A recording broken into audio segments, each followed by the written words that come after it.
Praise the lord. ప్రభువు చెప్తున్నటువంటి మాటలు ఏంటంటే, వస్త్రములను గురించి మీరు చింతిస్తున్నారు ఎందుకు?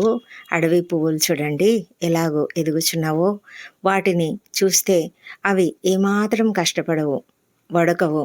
అయినా కూడా తన సమస్త వైభవంతో కూడిన సొలొమోను సైతము వీటిలో ఒకదాని వలనైనను అలంకరింపబడలేదు అట.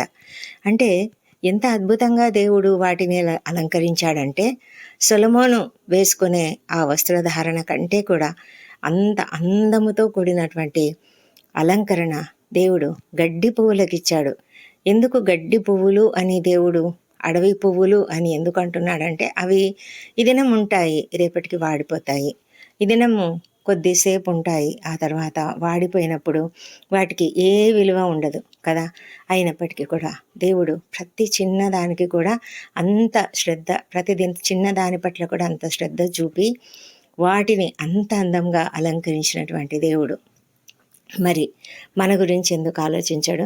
సొలొమోన్ అయితే అంత గొప్ప వీరాది వీరుడు, ఎంతో గొప్ప రాజు, అత్యంత జ్ఞానవంతుడైనటువంటి ఆ సొలొమోను మహారాజు కూడా తన యొక్క వైభవం, ఎంతో వైభవం కలిగినటువంటి వాడు. అయినా అతను కూడా ఇంత అందమైన దుస్తులు వేసుకోలేదంట.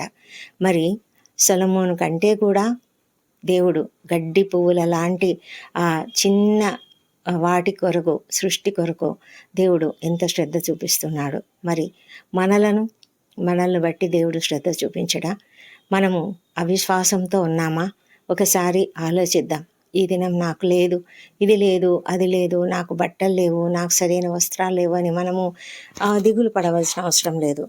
మీరు ఏమి ధరించుకుందామో అని దిగులు పడకండి.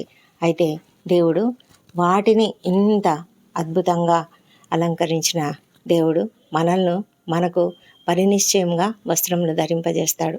కాబట్టి మనము ఏమి తిందుమో, ఏమి త్రాగుదమో, ఏమి ధరించుకుందామో అని చింతించకుండా దేవుని గురించి ఆలోచిద్దాం. దేవుని రాజ్యమును, నీతిని మొదట వెతుకుదాం. దేవునికి మనకేమేమి కావాలో తెలుసు కాబట్టి ఆయన గురించి ఆలోచిద్దాం.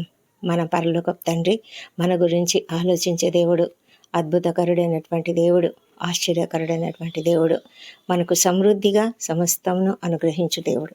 కనుక మనం ఆయన పైన విశ్వాసం ఉంచి ఆయన గురించి ఆలోచిద్దాం. దేవుడు మరి ఇంత గొప్ప ఆదరణ కలిగించే మాటను ఇచ్చినందుకు దేవునికి వందనములు. దేవునికి మహిమ కలుగును గాక. ఆమెన్.